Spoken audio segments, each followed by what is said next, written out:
Aku dan bayiku diusir dari rumah oleh suamiku 1 hari setelah aku melahirkan karena suami bilang belum siap punya anak. Ternyata ia lebih memilih berfoya-foya dengan Gundik. Halo Bunda, semoga Bunda semuanya dalam keadaan sehat dan bahagia ya. Sebelum masuk ke ceritanya, jangan lupa like, komen dan subscribe channel ini ya. Selamat menonton. Aku, Amel, terbaring lemah di ranjang rumah sakit. Peluh dingin masih membasahi dahiku. Rasa sakit yang luar biasa dari operasi sesar seakan masih membayangi setiap tarikan napasku. Tapi semua itu terbayar sudah saat perawat meletakkan bayi mungil itu di pelukanku. Putra, anak laki-laki kecilku yang merah dan keriput, dengan kepalan tangan mungil yang menggenggam erat jemariku. Air mata bahagia mengalir deras di pipiku saat ku dengar tangisannya yang kencang, pertanda ia sehat dan kuat. Selamat, Bu Amel. Anaknya laki-laki, sehat, kata dokter dengan senyum hangat. Aku mengangguk lemas, sementara jari-jariku dengan hati-hati membelai pipi putra yang masih basah. Dalam hati, aku membayangkan senyum bahagia Mas Yazid saat melihat anak pertamanya ini. Pasti ia akan terharu, mungkin bahkan menangis. Aku sudah membayangkan bagaimana nanti kami akan berfoto bersama. Bagaimana Mas Yazid akan membanggakan anaknya kepada teman-temannya. Tapi ketika mataku menatap sekeliling ruangan, harapanku pupus satu persatu. Kursi di samping ranjangku kosong. Tidak ada karangan bunga, tidak ada balon, tidak ada tanda-tanda kehadiran suamiku. Suami ibu tidak ikut ke rumah sakit, tanya seorang perawat sambil mengecek infusku. Aku menggeleng pelan, berusaha menahan getir di tenggorokan. Dia mungkin sedang sibuk kerja, jawabku, mencoba membela Mas Yazid seperti biasa. Padahal, sejak pagi tadi aku sudah mencoba menghubunginya. Telepon tidak diangkat, pesan singkat dibaca tapi tidak dibalas. Aku tahu kantornya tidak sibuk hari ini, tapi sekali lagi, aku memilih untuk memaklumi. Mungkin dia sedang meeting penting. Mungkin dia sedang dalam perjalanan ke sini. Sore itu, ketika matahari sudah mulai tenggelam dan bayangan panjang mulai memenuhi ruangan, Putra sudah tertidur lelap di sampingku. Teleponku berdering. Jantungku berdebar kencang. Tapi yang muncul di layar adalah nama ibuku. Bukan Mas Yazid. Amel, bagaimana kondisi cucuku? Tanya ibu dengan suara khawatir. Aku dan bayi baik-baik saja, Bu, jawabku, berusaha menahan getir. Dan Yazid? Sudah di sana? Belum. Diam yang berat mengikuti jawabanku. Aku bisa mendengar ibu menarik napas dalam di seberang telepon. Amel, kamu harus kuat. Ibu akan ke sana besok pagi, ya. Malam itu, sementara para ibu lain di ruang bersalin ditemani suami mereka, aku menghabiskan waktu sendirian, sesekali menatap wajah putra yang sedang tertidur. Di tengah kesepian itu, satu pertanyaan terus menghantuiku. Di mana Mas Yazid? Dan yang lebih menyakitkan, apakah dia bahkan peduli? Tubuhku masih sakit. Tapi tidak ada yang lebih menyakitkan daripada rasa dikhianati oleh orang yang paling kupercaya. Aku menatap putra lagi, dan untuk pertama kalinya sejak melahirkan, air mataku jatuh bukan karena bahagia, tapi karena sebuah kesadaran pahit.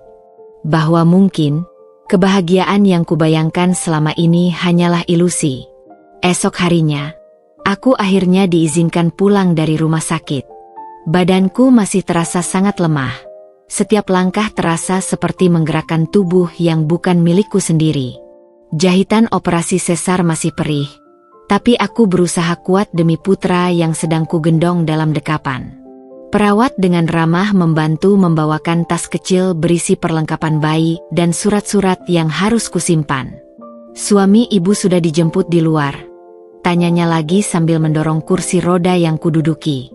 Aku menggeleng pelan, mencoba tersenyum kecil. Dia mungkin sedang menunggu di parkiran, jawabku, meski dalam hati aku sudah tahu itu bohong. Semalam, Mas Yazid baru membalas pesanku jam 11 malam, Hanya dengan satu kalimat singkat, "Aku ada urusan. Besok pulang sendiri." Udara panas menyambut saat kami keluar dari lobi rumah sakit. Mataku menyapu sekeliling parkiran, berharap melihat mobil Mas Yazid atau setidaknya sosoknya berdiri di sana. Tapi tidak ada. Tidak ada siapa-siapa.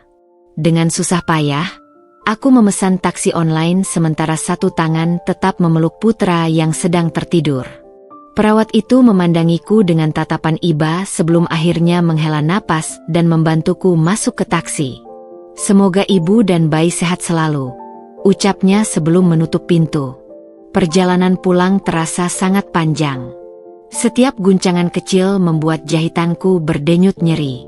Putra terbangun dan mulai rewel. Tangisnya membuat jantungku remuk.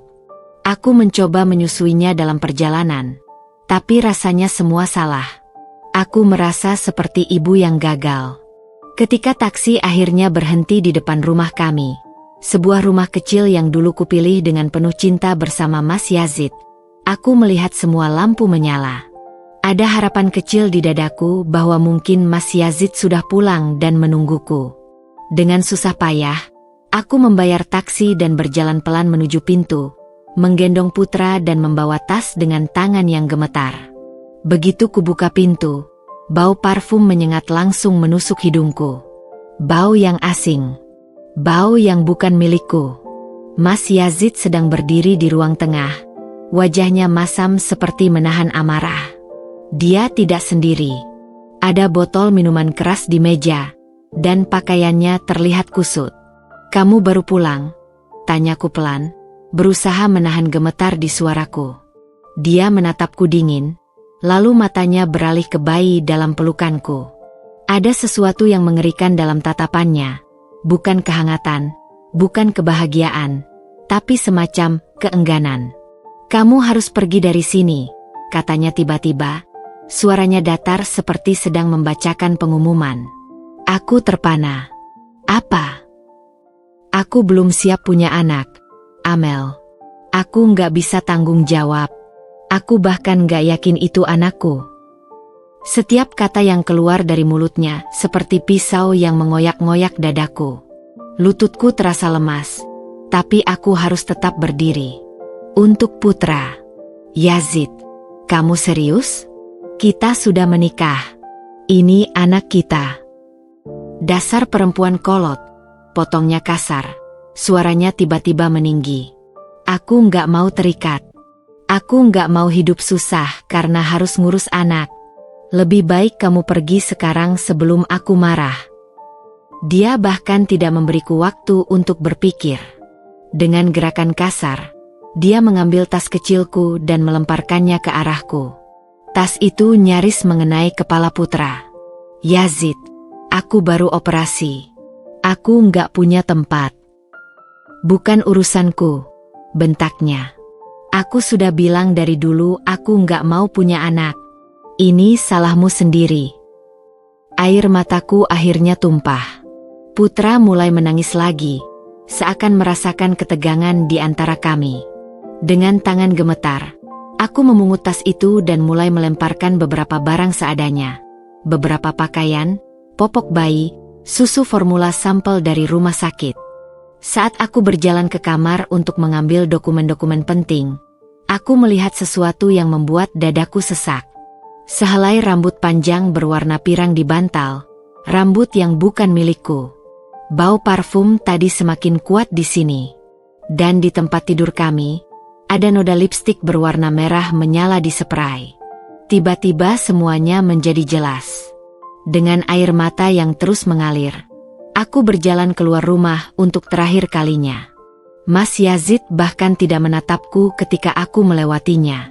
Dia hanya berdiri di sana, tangan di pinggang, seperti sedang mengusir pengemis yang tak diinginkan. Pintu tertutup keras di belakangku.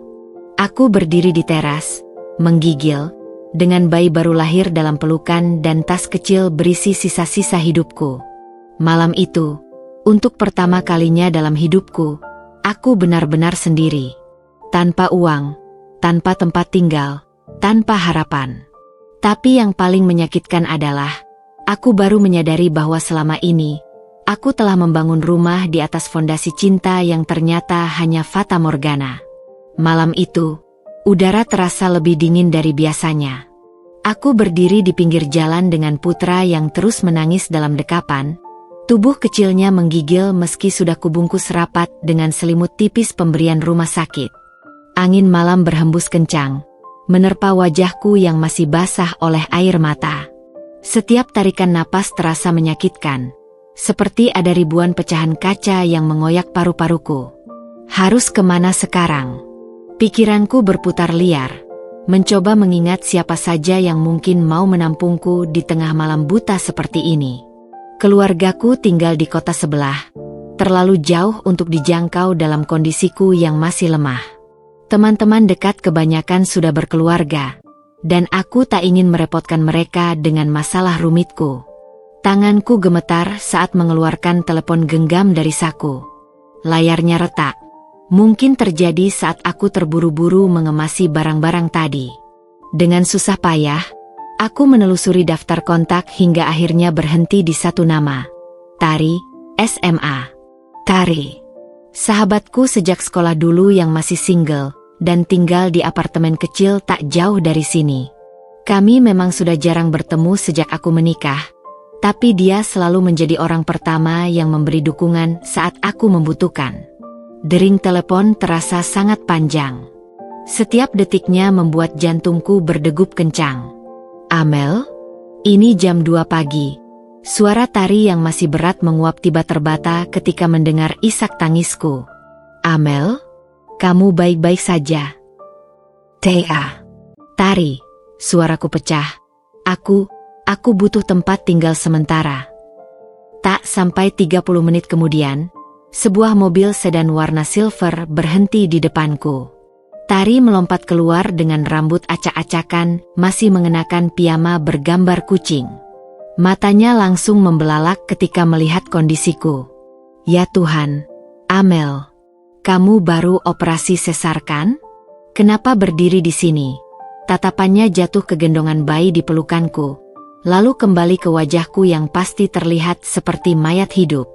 Tanpa banyak tanya, dia segera meraih tas kecil di tanganku dan membantuku masuk ke mobil. Perjalanan ke apartemennya terasa seperti mimpi buruk yang tak kunjung usai. Putra terus menangis, mungkin karena kedinginan atau kelaparan. Aku mencoba menyusuinya diam-diam di kursi belakang, tapi ASIku belum lancar dan itu membuatku semakin frustrasi. Sudah, nanti sampai apartemen kita urus semuanya. Bisik Tari lembut sambil sesekali menatapku lewat kaca spion. Apartemen Tari kecil tapi rapi. Aroma lavender menyambut kami saat pintu terbuka. Dia segera menyiapkan sofa bed di ruang tamu, menggelar selimut bersih dan beberapa bantal. Aku akan buatkan susu formula untuk bayi. Kamu istirahat dulu, katanya sambil buru-buru ke dapur.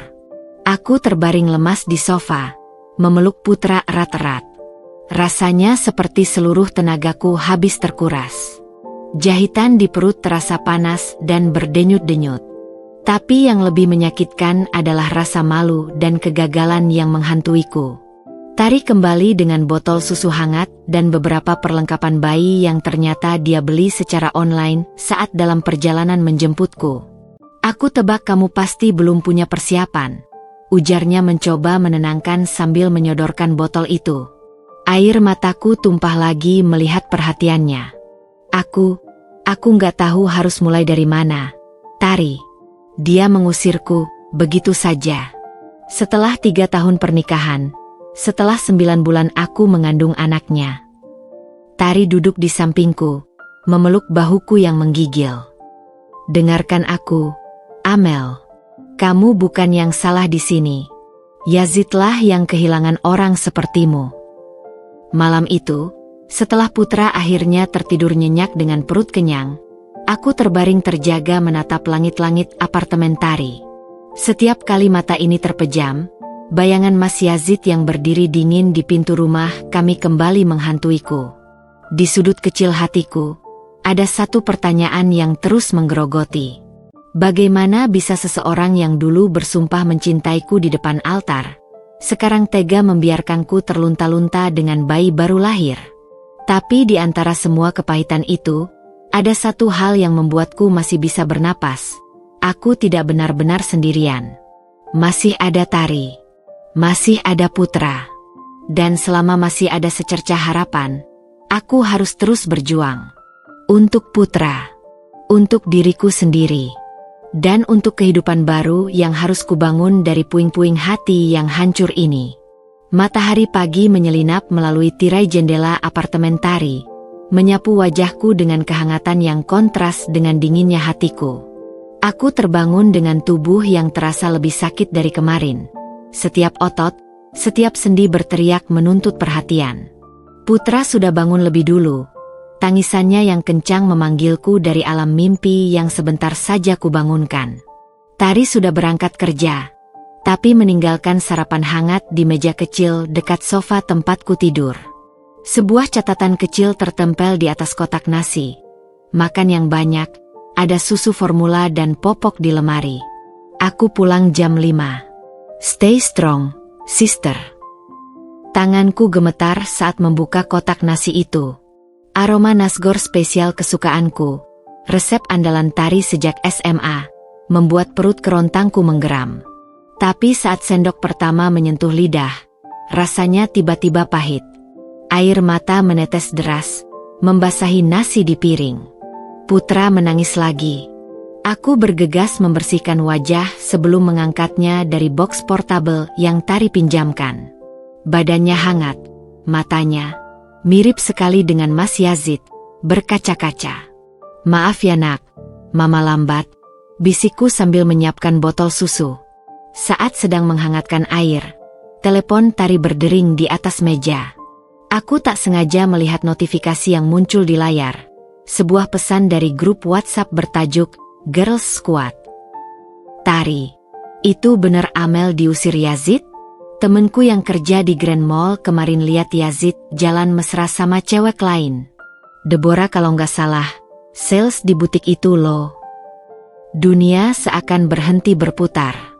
Tanganku refleks meraih ponsel itu, membuka pesan lengkapnya. Ada foto yang dikirim, sebuah gambar buram tapi cukup jelas memperlihatkan Mas Yazid dengan perempuan tinggi rambut pirang, berjalan bergandengan di depan butik ternama. Tanggal di foto, seminggu yang lalu. Saat itu aku masih hamil besar, terbaring lemah karena tekanan darah tinggi. Perutku mual tiba-tiba. Aku berlari ke kamar mandi dan muntah semua sarapan yang baru saja kumakan. Pukul 12 siang, Tari pulang lebih awal dengan wajah pucat. Aku lihat kamu baca pesan tadi, katanya langsung, duduk di depanku dengan tatapan serius. Aku hanya bisa mengangguk. Sementara tangan terus membelai rambut halus Putra yang sedang menyusu. Sebenarnya aku sudah dengar desas-desus itu sejak 2 bulan lalu. Lanjut Tari dengan hati-hati. Tapi aku nggak berani bilang karena kamu sedang hamil. Aku takut. Deborah siapa? Potongku tiba-tiba. Suaraku lebih tajam dari yang kukira. Tari menghela napas. Deborah, biasa dipanggil Debbie. Sales di butik LV, sering disebut pelakor kantoran, karena doyan merusak rumah tangga orang. Umur 25, janda muda, punya apartemen di kawasan elit. Stop. Aku menutup mata, mencoba menenangkan diri. Tapi yang terbayang justru rambut pirang di bantal kamarku, noda lipstik di spray, bau parfum menyengat yang bukan milikku. Semua mulai masuk akal sekarang. Yang penting sekarang kamu dan Putra aman di sini, ucap Tari mencoba menghibur. Tapi pikiranku sudah melayang jauh. Aku teringat semua alasan Mas Yazid selama ini. Kerja lembur, meeting dadakan, perjalanan dinas. Aku yang bodoh selalu memaklumi, selalu percaya. Sore itu, saat Tari kembali ke kantor, aku memberanikan diri membuka media sosial. Profil Mas Yazid terbuka untuk publik. Foto terbarunya, diunggah kemarin, sebuah swafoto di restoran mewah dengan caption, "Bersyukur punya partner yang mengerti kesibukanku." Wanita di sampingnya, rambut pirang, senyum manis, bibir merah menyala. persis seperti di foto mall. Debbie. Tapi yang membuat napasku tersangkut adalah jam tangan mewah di pergelangan tangan Mas Yazid. Rolex edisi terbaru. Barang yang selalu dia idam-idamkan tapi katanya tak mampu dibeli karena harus menabung untuk persiapan kelahiran putra. Air mata kembali mengalir. Tapi kali ini, bukan air mata sedih. Ini air mata kemarahan. Aku melihat putra yang sedang tertidur pulas. Wajahnya polos, tak tahu bahwa ayahnya telah menukar kebahagiaan kami dengan wanita lain. Di saat itulah, sesuatu dalam diriku berubah. Rasa sakit masih ada. Tapi sekarang, ada sesuatu yang lain menyertainya. Sebuah tekad baja yang perlahan tumbuh. Aku akan membuktikan pada Mas Yazid bahwa mengusirku adalah kesalahan terbesar dalam hidupnya. Dan untuk Debbie, dia boleh saja mengambil suamiku. Tapi dia takkan pernah bisa mengambil harga diriku. Minggu-minggu berikutnya terasa seperti sebuah mimpi buruk yang tak kunjung usai. Setiap pagi aku terbangun dengan rasa sakit di sekujur tubuh, jahitan operasi yang masih perih, payudara yang bengkak karena ASI, dan sebuah beban emosional yang terasa seperti batu besar di dada. Tapi tangisan putra selalu memaksaku untuk bangkit, untuk melangkah, meski terkadang aku hanya ingin menutup diri dalam selimut dan menangis sepuas-puasku. Tari telah menjadi malaikat penyelamatku. Apartemen kecilnya yang hanya satu kamar kini harus menampung 3 orang. Dia tidur di kasur, sementara aku dan putra di sofa bed di ruang tamu. Aku tahu ini tidak ideal, tapi dia terus meyakinkanku bahwa ini hanya sementara. Kamu butuh uang, katanya suatu sore sambil menyerahkan secangkir teh hangat.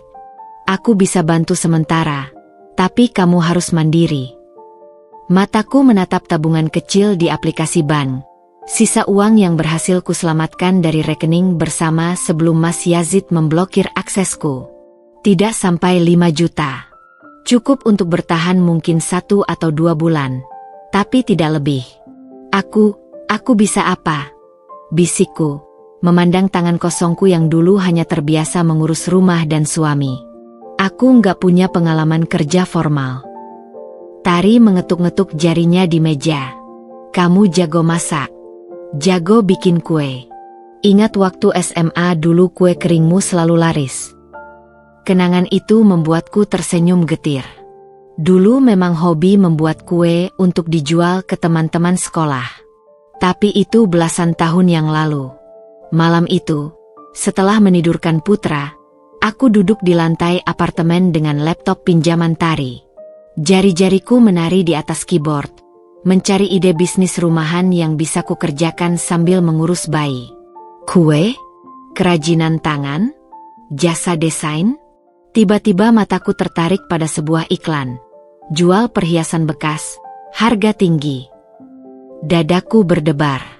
Aku masih punya beberapa perhiasan pemberian Mas Yazid, kalung emas, anting berlian kecil, cincin pertunangan. Barang-barang yang dulu kupakai dengan bangga, sekarang hanya mengingatkanku pada pengkhianatan. Keesokan paginya, dengan putra dalam gendongan, aku menuju sebuah toko emas tua di pusat kota. Pemiliknya, seorang bapak-bapak berkacamata, memeriksa perhiasanku dengan teliti. Kalungnya bagus, tapi modelnya sudah kuno, gumamnya.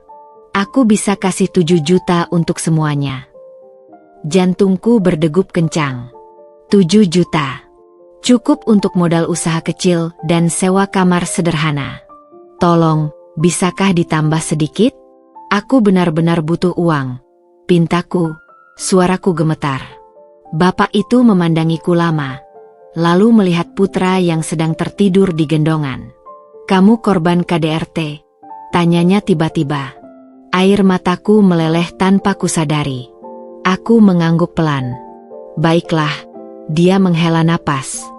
Aku tambah jadi 8,5. Tapi janji, pakai uangnya untuk hal baik. Dengan uang itu di tangan, aku langsung menyusun rencana. Pertama, aku harus pindah dari apartemen Tari. Dia sudah terlalu banyak berkorban untukku. Seorang teman Tari menawarkan kamar kos kecil di belakang rumahnya dengan harga murah. Kedua, aku mulai membeli bahan-bahan dasar untuk usaha kue kering. Mixer bekas, oven kecil, loyang, dan bahan-bahan kue. Aku memutuskan untuk fokus pada kue-kue klasik yang dulu selalu laris. Nastar, kastengel, putri salju. Hari pertama trial baking adalah bencana. Putra rewel tak henti. Oven kecilku tidak merata panasnya, dan adonan kue yang terlalu lembek. 2 loyang kue hangus menjadi arang. Aku duduk di lantai dapur kecil itu dan menangis, merasa seperti kegagalan total. Tapi keesokan harinya, aku mencoba lagi, dan lagi, dan lagi. Seminggu kemudian, dengan bantuan Tari mempromosikan lewat media sosial, pesanan pertama datang. Seorang ibu kantor memesan 5 toples kue untuk arisan. Aku bekerja sepanjang malam, dengan putra dalam gendongan, tangan-tanganku penuh tepung dan mentega. Ketika Tari mencicipi hasil akhirnya, matanya membesar. Ini enak banget, Amel. Kayak kue premium di mall. Pujian itu membuat dadaku berbunga-bunga. Tapi yang lebih membahagiakan adalah ketika transferan pertama masuk, Rp350.000 untuk pesanan itu. Jumlah yang kecil bagi kebanyakan orang, tapi bagiku itu artinya harapan. Malam itu, sementara putra tertidur di sampingku, aku menatap langit-langit kamar kos yang baru dan membiarkan air mata mengalir. Air mata yang berbeda dari sebelumnya. Ini air mata kebanggaan kecil. Aku mungkin telah kehilangan segalanya. Rumah, suami, harga diri. Tapi aku masih punya tangan yang bisa bekerja, otak yang bisa berpikir, dan hati yang terus berdetak untuk putra. Dan untuk pertama kalinya sejak diusir, aku mulai melihat secercah cahaya di ujung terowongan yang gelap ini. Perjalanan masih panjang. Tapi setidaknya sekarang, aku sudah menemukan pijakan pertama. Hari-hari mulai terasa lebih teratur meski tetap melelahkan. Bangun sebelum subuh untuk menyusui putra. Kemudian mulai membuat adonan kue sebelum dia bangun lagi. Siang hari diisi dengan mengemas pesanan dan sore hari mengantarkan sebagian pesanan dengan menggunakan transportasi online. Satu-satunya cara karena aku belum mampu membeli motor sendiri. Suatu sore, saat aku sedang menunggu driver ojol di depan rumah kos, tetangga sebelah, Ibu Lina, menghampiriku dengan wajah yang aneh. "Amel, kamu kenal sama wanita ini kan?" Tanyanya sambil menunjukkan layar HP-nya. Dadaku langsung berdegup kencang. Di layar itu terlihat foto Mas Yazid dan Debbie sedang berpelukan di sebuah kolam renang pribadi. Debbie memakai bikini merah menyala. Tubuh langsingnya menempel erat pada Mas Yazid yang tersenyum lebar. Captionnya membuatku mual. Bersyukur punya pasangan yang selalu mendukung. Aku lihat di Instagram temanku. Lanjut Ibu Lina dengan suara berbisik. "Katanya ini selingkuhan suamimu ya?" Tanganku gemetar memegang botol susu putra. "Iya, Bu," jawabku pendek, berusaha menahan air mata yang sudah di ujung mata. "Jangan sedih, Nak. Wanita seperti dia nggak akan bahagia. Foya-foya pakai uang orang, merusak rumah tangga." Ibu Lina menggeleng-gelengkan kepala. "Aku punya teman di kompleks mereka. Katanya si Debbie itu memang sudah terkenal doyan merusak keluarga. Suami orang jadi sasaran empuk." Pulang ke kamar kos, aku menatap putra yang sedang asyik bermain dengan mainan gantungnya. Wajahnya, terutama matanya, mirip sekali dengan Mas Yazid. Perasaan campur aduk menggelora di dadaku. Marah, sakit, kecewa, tapi juga sebuah tekad baru. Malam itu, setelah putra tertidur, aku memberanikan diri membuka profil Instagram Debbie. Aku harus tahu lebih banyak tentang wanita yang merenggut suamiku ini. Profilnya penuh dengan kemewahan. Foto di restoran bintang 5, tas-tas desainer terbaru, liburan ke Bali dan Lombok. Yang paling menyakitkan, beberapa fotonya bersama Mas Yazid di tempat-tempat yang seharusnya menjadi janji kami. Sunrise di Borobudur, dinner romantis di rooftop, bahkan berdua di depan sebuah rumah baru yang katanya dream home mereka. Tiba-tiba aku teringat bagaimana dulu Mas Yazid selalu bilang tidak punya uang untuk liburan, bahwa kami harus berhemat untuk masa depan. Ternyata masa depannya adalah dengan Debbie, bukan dengan aku dan Putra. Scroll terus ke bawah, ada sebuah foto yang membuat nafasku tercekat. Debbie memamerkan cincin berlian besar dengan caption, "When he knows what you deserve." Tanggal postingannya? 2 hari setelah aku melahirkan Putra. Air mataku jatuh membasahi pipi. Di saat aku berjuang antara hidup dan mati melahirkan anaknya, Mas Yazid malah membelikan cincin untuk selingkuhannya. Tapi kemudian, sesuatu yang aneh terjadi. Daripada menangis, aku justru merasa sebuah kelegaan aneh. Semakin aku melihat kemewahan yang mereka pamerkan, semakin aku sadar sesuatu. Kebahagiaan mereka terlihat begitu dipaksakan, seperti sandiwara. Foto-foto mereka selalu sempurna. Tapi ada sesuatu yang kosong di balik senyum Mas Yazid. Matanya, yang dulu selalu berbinar saat memandangku, sekarang terlihat datar, seperti tidak benar-benar hadir. Dan Debbie? Wanita itu cantik, tapi kecantikannya terasa seperti topeng. Setiap foto, setiap pose, terasa seperti pertunjukan, seolah dia harus terus membuktikan sesuatu pada dunia. Aku menutup laptop pelan-pelan. Putra bergerak dalam tidurnya, tangannya yang mungil menggenggam jemariku. Di saat itulah aku tersadar, aku mungkin kehilangan seorang suami, tapi Mas Yazid yang kehilangan sesuatu yang jauh lebih berharga. Dia kehilangan kesetiaan, kehormatan, dan seorang anak yang akan menyebutnya ayah. Sedangkan Debbie, dia mungkin memenangkan Mas Yazid untuk sekarang. Tapi apa benar ini kemenangan? Memiliki seorang lelaki yang bisa meninggalkan istrinya yang baru melahirkan? Aku memeluk Putra lebih erat, mencium keningnya yang harum. Kita nggak butuh mereka, nak, bisikku pelan. Mama akan buktikan, kita bisa bahagia tanpa kemewahan palsu mereka. Dan untuk pertama kalinya, aku mulai percaya pada kata-kataku sendiri. Keesokan harinya, pesanan kueku bertambah 2 kali lipat. Sepertinya rekomendasi dari Ibu Lina dan tetangga lainnya mulai bekerja. Aku tersenyum kecil sambil mengaduk adonan. Ini baru awal. Aku mungkin tidak punya kolam renang pribadi atau cincin berlian. Tapi aku punya sesuatu yang tidak akan pernah bisa dibeli Debbie dengan semua uang Mas Yazid. Sebuah harga diri yang utuh, dan cinta tulus dari anakku. Pagi itu, tanganku pegal-pegal setelah semalaman menyelesaikan pesanan 20 toples kue nastar untuk arisan kompleks. Putra rewel karena tumbuh gigi, membuatku hanya tidur sekitar 2 jam. Mata ini berat seperti dijejali batu, tapi senyum tak bisa kupendam ketika melihat deretan toples cantik yang siap dikirim. Setiap tutupnya kutempelkan stiker label, Amel S. Homemade Chokies, dengan logo sederhana hasil desain tari. Bu Amel, paketnya sudah siap. Suara laki-laki dari depan pagar membuatku terkejut. Bapak pengantar jemputan logistik yang biasa ku tahu datang jam 10 pagi, hari ini datang lebih awal. Sebentar, Pak. Aku bungkus dulu. Teriakku sambil bergegas membawa kotak-kotak kardus bekas yang sudah kusiapkan. Tiba-tiba, dari balik bahu Pak Kurir, kulihat seorang perempuan anggun berdiri di depan gerbang. Dia memakai kemeja putih sederhana dan celana hitam, tapi aura profesionalnya terpancar jelas.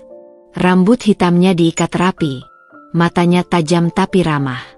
Permisi, saya Dian dari Dekutur. Apakah ibu yang membuat kue nastar ini? Jantungku berdegup kencang. Dekutur? Butik ternama di kota ini? Iya, saya. Ada yang bisa saya bantu? Jawabku sambil membersihkan tangan di celemek. Perempuan itu tersenyum. Kemarin saya dapat sampel kue ibu dari teman. Rasanya luar biasa. Kami sedang mencari supplier untuk kue-kue kecil yang akan kami sertakan dalam paket premium pelanggan butik kami. Kakiku seperti tertanam di tanah. Ini seperti mimpi. Dekutur adalah butik high-end yang biasa dikunjungi para selebriti dan pengusaha kaya di kota ini. Kami butuh 100 toples per minggu dengan desain kemasan khusus. Apakah ibu sanggup? Di kepalaku, kalkulasi cepat berputar-putar. 100 toples? Dengan oven kecilku? Dengan kondisiku yang masih harus mengurus Putra sendirian? Tapi kemudian mataku menangkap bayangan Putra yang sedang asyik menggigit-gigit mainan gigitan di boxnya. Untuk dia, untuk masa depannya, sanggup, jawabku tegas. Tapi bolehkah saya minta waktu 2 minggu untuk menata ulang produksi? Dian mengangguk paham. Kami akan kirim kontrak dan sampel kemasan besok. Oh ya, dia mengeluarkan kartu nama dari tasnya. Ini kontak pribadi saya. Jika ada kesulitan, langsung hubungi saya. Setelah mereka pergi, aku berdiri terpaku di teras. Kartu nama mewah itu gemetar di tanganku. Ini terlalu bagus untuk jadi kenyataan. Tiba-tiba, air mata mengalir deras. Air mata bahagia bercampur lelah. Tari yang kebetulan mampir sore itu langsung histeris mendengar kabar itu. Amel, ini rejeki nomplok. Dekutur itu langganan artis-artis. Loh, teriaknya sambil melompat-lompat seperti anak kecil. Tapi kebahagiaanku segera disusul kecemasan. TA, bagaimana caranya? Aku nggak punya modal untuk beli bahan sebanyak itu. Belum lagi aku butuh oven besar, mixer industrial. Stop. Tari memotong. Kita cari solusi. Pertama, kamu bisa pinjam dapur komunitas di kelurahan. Aku dengar ada program UMKM di sana.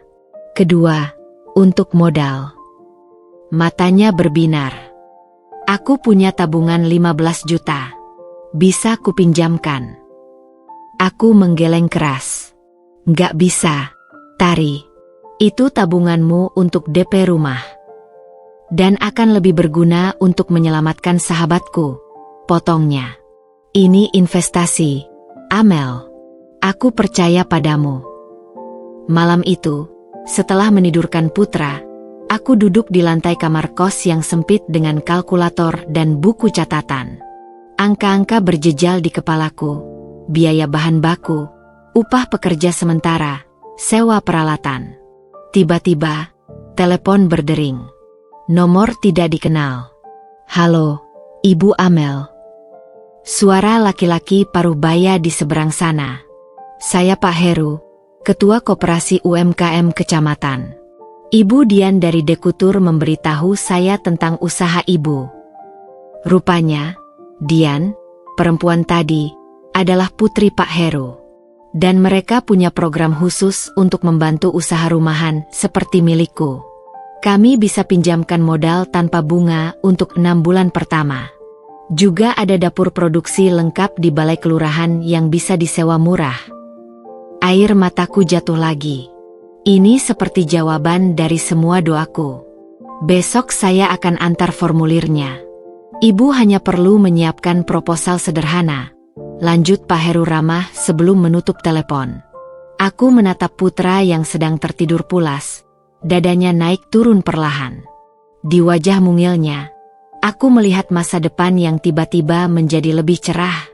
Kita bisa melalui ini, Nak, bisikku sambil mencium keningnya. Lihatlah, dunia mulai membalas kebaikan kita.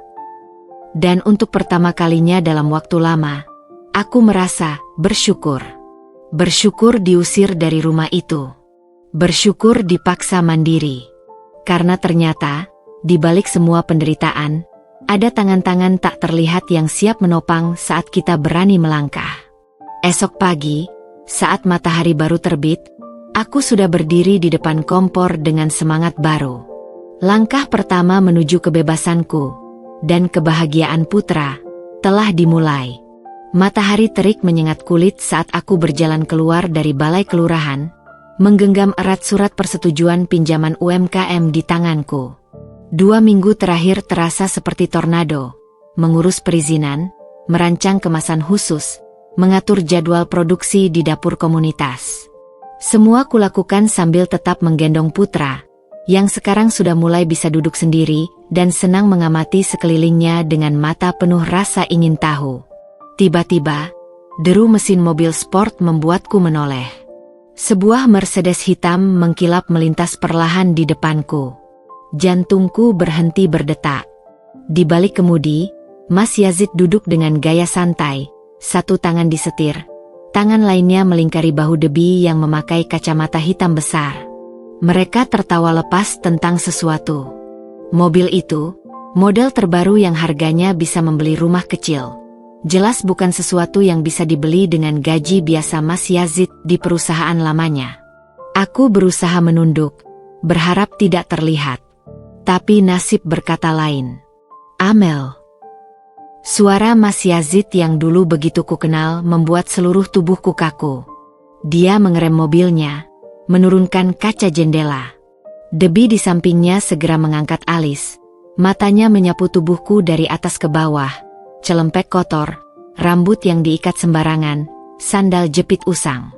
Aku bisa melihat senyum puas di bibirnya. Apa kabar? Tanya Mas Yazid dengan nada yang biasa saja. Seolah pertemuan ini hal normal. Seolah dia tidak mengusirku dengan bayi baru lahir 3 bulan lalu. Aku menelan ludah, berusaha menenangkan tangan yang gemetar memegang tas berisi dokumen. Baik, jawabku singkat. Matanya beralih ke gendongan di punggungku di mana putra sedang tertidur. Ada sesuatu yang melintas di wajahnya, sekilas penyesalan, tapi kemudian Debbie menyentuh lengannya, dan ekspresi itu hilang. Yas, kita sudah telat reservasi, bisik Debbie manja. Mas Yazid mengangguk, lalu kembali menatapku. Kamu kerja sekarang? Matanya penasaran pada dokumen di tanganku. Usaha kecil-kecilan, jawabku pendek. Debbie tiba-tiba tertawa kecil. Usaha apa? Jualan kue keliling. Dariku memanas. Tapi sebelum sempat membalas, Mas Yazid sudah membuka dompetnya dan mengeluarkan beberapa lembar uang ribuan. Nih, buat anak itu, katanya, menyodorkan uang melalui jendela. Tindakannya itu seperti tamparan keras di wajahku. Aku mundur selangkah. Simpan saja uangmu, Yazid. Kami tidak butuh belas kasihan. Wajahnya berubah merah. Sombong sekali kamu sekarang. Dasar perempuan. Yas, jangan buang waktu, Debbie memotong, lalu melemparkan tatapan sinis padaku. Sudahlah, kasihan juga lihatnya. Mungkin malu karena bisnisnya tidak semewah kita. Mobil itu melesat pergi dengan deru mesin yang sombong, meninggalkan aku berdiri di pinggir jalan dengan perasaan campur aduk. Tapi yang mengejutkan, yang kurasakan bukan lagi sakit hati, melainkan sebuah pencerahan. Aku melihat Mas Yazid yang baru tadi, dengan mobil mewah, pakaian branded, dan gaya hidup glamor, tapi ada sesuatu yang kosong dalam dirinya. Cara dia dengan mudah mengeluarkan uang, seolah bisa membeli segalanya termasuk tanggung jawab sebagai ayah. Cara Debbie memandang rendah orang lain, seolah kekayaan adalah segalanya. Saat sampai di rumah kontrakan kecilku yang baru, sebuah ruang semi permanen di belakang rumah Ibu Lina, aku menatap putra yang sudah bangun dan sedang asyik bermain dengan jari-jarinya. Kamu tahu tidak, Nak, bisikku sambil mencium pipinya yang montok. Mama justru bersyukur kita tidak hidup dalam kemewahan palsu seperti mereka. Karena kita belajar arti perjuangan yang sebenarnya. Malam itu, sambil menyusun proposal untuk dekutur, aku tidak sengaja melihat unggahan terbaru Mas Yazid di media sosial. Foto dirinya dengan Debbie di restoran bintang 5, dengan caption, bersyukur bisa memberi yang terbaik untuk orang tersayang. Aku memandang sekitar kontrakanku, dinding yang masih belum sempat dicat ulang, lantai yang kadang masih bocor saat hujan deras, meja kayu bekas yang kujadikan tempat kerja. Tapi di sini, ada cinta tulus yang tidak bisa dibeli dengan uang. Ada putra yang tertidur nyenyak setelah bermain seharian. Ada tekad yang membara untuk membangun kehidupan yang bermakna. Dan untuk pertama kalinya, aku menyadari, Kekayaan sejati bukanlah yang bisa dipamerkan di media sosial. Kekayaan sejati adalah ketika kita bisa tidur nyenyak dengan hati yang tenang, tanpa perlu menyakiti orang lain untuk mendapatkan kebahagiaan. Esok pagi, pesanan pertama untuk dekutur resmi dimulai. Dengan semangat baru, aku mengaduk adonan kue sambil bersenandung untuk Putra. Hari ini adalah babak baru. Dan aku tidak akan membiarkan kesombongan Mas Yazid meracuni kebahagiaan kecil kami. Karena aku tahu, hidup yang dibangun di atas penderitaan orang lain, cepat atau lambat akan runtuh dengan sendirinya. Dan saat itu terjadi, aku sudah akan berdiri tegak dengan pencapaianku sendiri, tanpa perlu merendahkan siapapun. Bulan-bulan bergulir seperti halaman buku yang terus berubah. Usaha kueku berkembang pesat berkat kerjasama dengan dekutur. Aku bahkan sudah bisa menyewa sebuah ruko kecil di pinggir kota untuk dijadikan dapur produksi sekaligus toko sederhana. Putra, yang kini sudah mulai belajar merangkak, seringkali kubawa ke toko dan kuletakkan di playpen khusus di sudut ruangan. Sementara aku melayani pelanggan atau mengawasi karyawanku yang sekarang berjumlah 3 orang. Suatu sore, saat aku sedang memeriksa stok tepung di gudang, teleponku berdering. "Amel, kamu dengar kabar terbaru?" Suara Tari di seberang sana terdengah-dengah, seperti baru saja berlari. "Apa? Kamu baik-baik saja?" tanyaku khawatir. "Mas Yazid, perusahaannya bangkrut. Katanya dia menggelapkan dana proyek untuk gaya hidup mewahnya." Jantungku berdegup kencang. Tapi yang mengejutkan, aku tidak merasakan kepuasan atau kebahagiaan mendengar kabar itu. Hanya sebuah kesedihan samar untuk lelaki yang dulu pernah kucintai. "Bagaimana kamu tahu?" Temenku yang masih kerja di sana bilang, Yazid sudah 2 minggu nggak masuk kantor. Katanya ada audit mendadak, dan ketahuan dia sudah mengalihkan hampir 1,5 miliar untuk pembelian mobil dan apartemen. Malam itu, sambil meninabobokan Putra yang rewel karena demam tumbuh gigi, aku tidak sengaja membuka media sosial Mas Yazid. Profilnya yang dulu dipenuhi foto-foto kemewahan, sekarang sepi. Foto-foto bersama lebih banyak yang sudah dihapus. Yang tersisa hanya beberapa unggahan lama, dengan komentar-komentar pedas dari orang-orang yang menuntut uang mereka. "Penipu. Kembalikan uang hasil keringat kami. Sudah nikmati hidup mewah, sekarang kabur? Lembaga pengacara sudah kami siapkan." Aku menutup aplikasi itu dengan perasaan berat.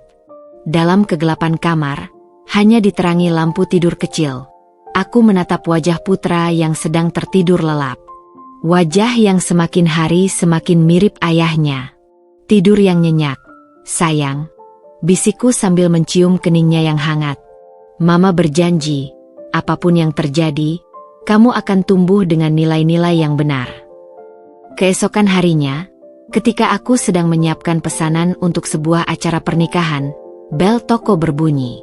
Aku mengangkat kepala, dan nyaris menjatuhkan nampan kue yang sedang kubawa. Mas Yazid berdiri di depan pintu. Dia tidak lagi mengenakan setelan mahal seperti dulu.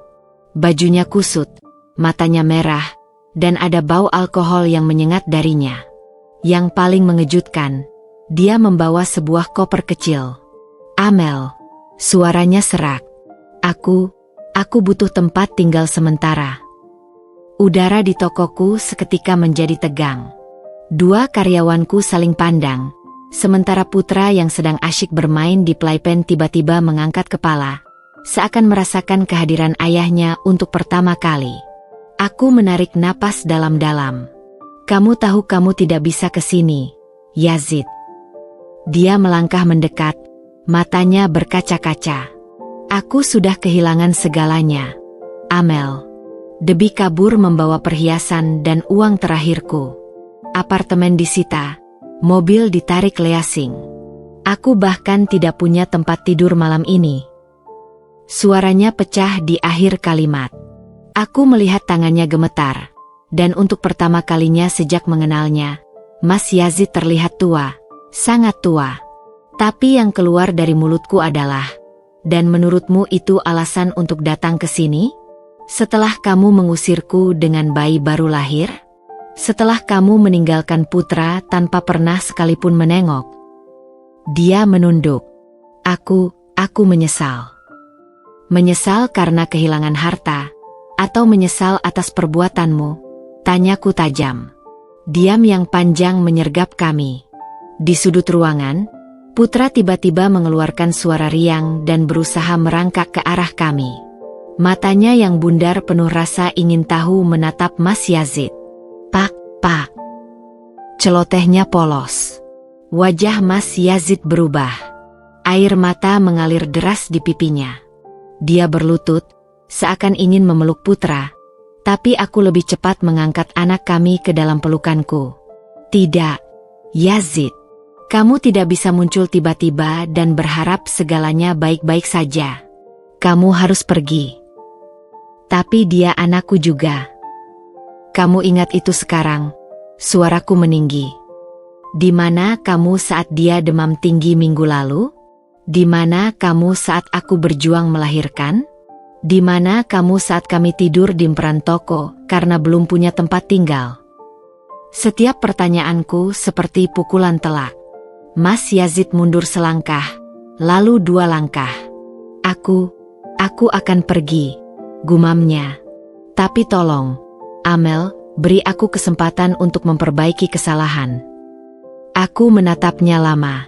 Di depan mataku berdiri seorang lelaki yang hancur. Tapi apakah kehancuran itu cukup untuk memaafkan semua luka? Pulanglah, Yazid. Bereskan masalahmu dulu. Jika kamu benar-benar berubah, mungkin suatu hari nanti Putra bisa mengenal ayahnya. Dia pergi dengan bahu yang tertunduk berat. Koper kecilnya meninggalkan bekas roda di lantai tokoku yang baru saja kupel. Saat pintu tertutup, aku menatap Putra dalam pelukanku.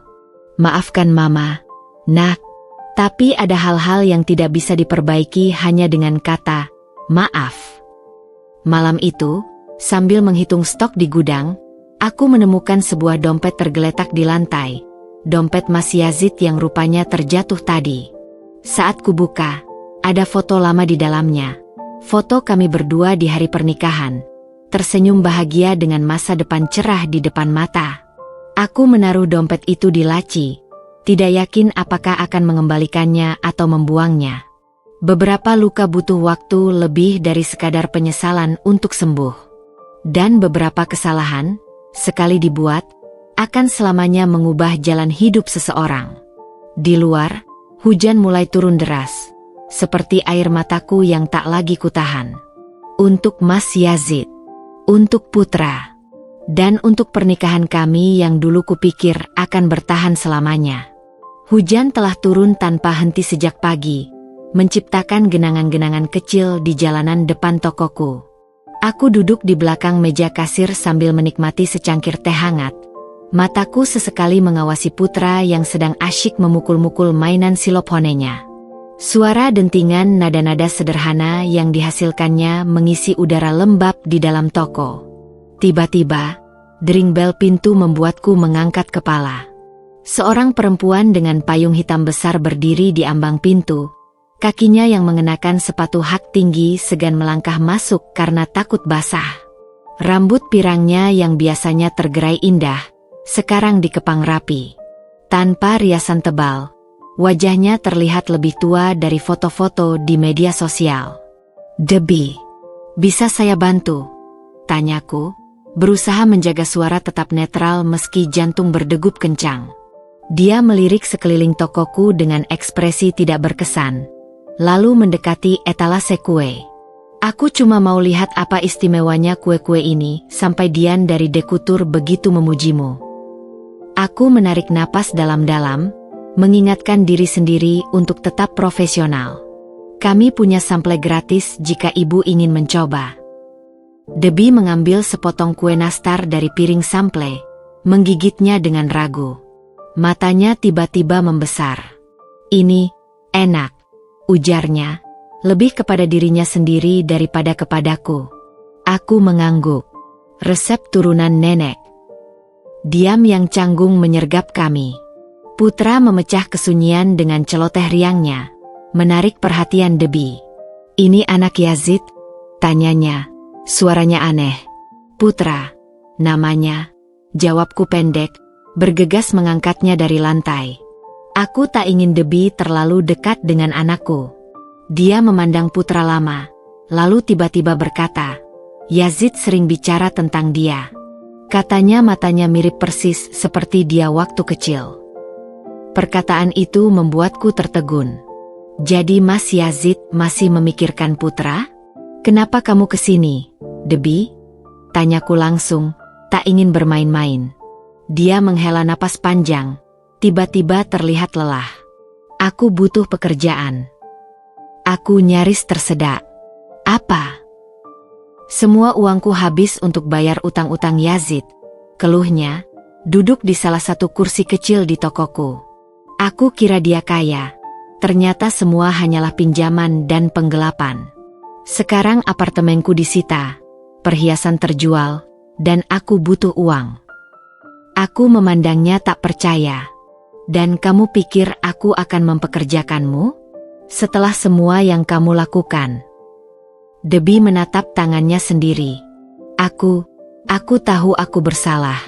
Tapi aku benar-benar tidak punya pilihan lain." Suaranya pecah. Teman-temanku yang dulu mendadak menghilang semua. Keluargaku malu padaku. Aku bahkan tidak punya skill apapun selain jadi sales. Di wajahnya, aku melihat sesuatu yang tak pernah kuduga akan kulihat, penyesalan sejati. Putra tiba-tiba merengek minta turun dari gendonganku. Saat kuletakkan, dia langsung merangkak mendekati Debbie, mengamati sepatu hak tingginya yang mengilap dengan penasaran. "Pak, Pak." Celotehnya menyentuh ujung sepatu Debbie. Perempuan itu menatap putra dengan ekspresi aneh, lalu tiba-tiba air matanya menetes. "Dia benar-benar mirip Yazid," bisiknya. Saat itulah aku menyadari sesuatu.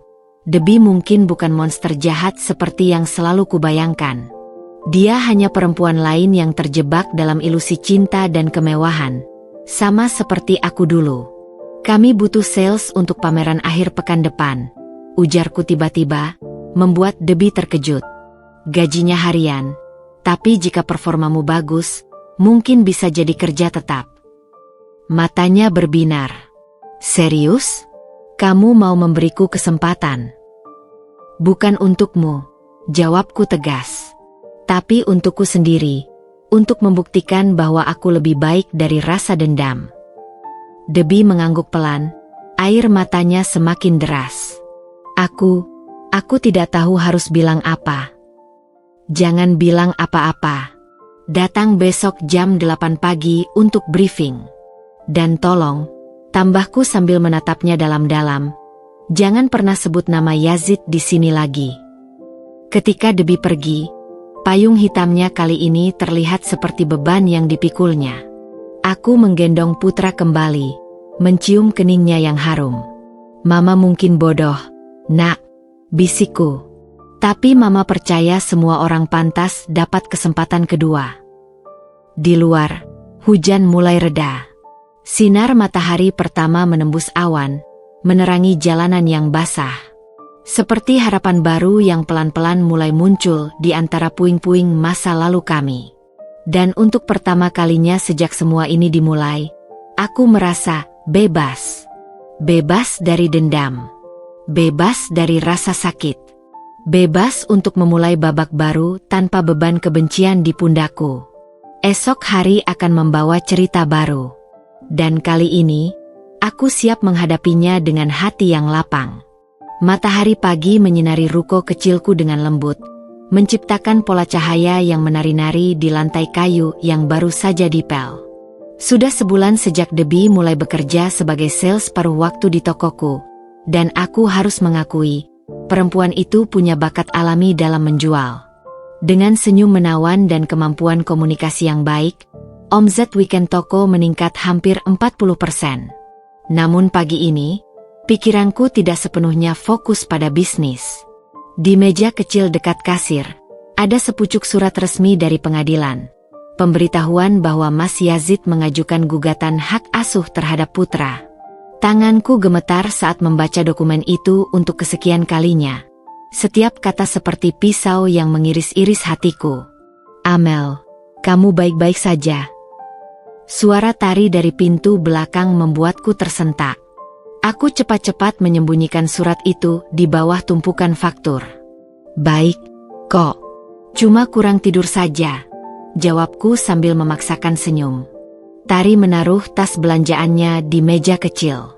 Aku bawa breakfast untuk kita. Dan dia mengeluarkan sebuah amplop coklat. Ini dari Rama. Katanya mau ketemu kamu besok untuk bahas kerja sama baru. Aku mengambil amplop itu dengan perasaan campur aduk. Rama, teman lama Tari yang kini menjadi manajer di salah satu hotel berbintang di kota, telah menjadi salah satu klien terbesarku selama 2 bulan terakhir.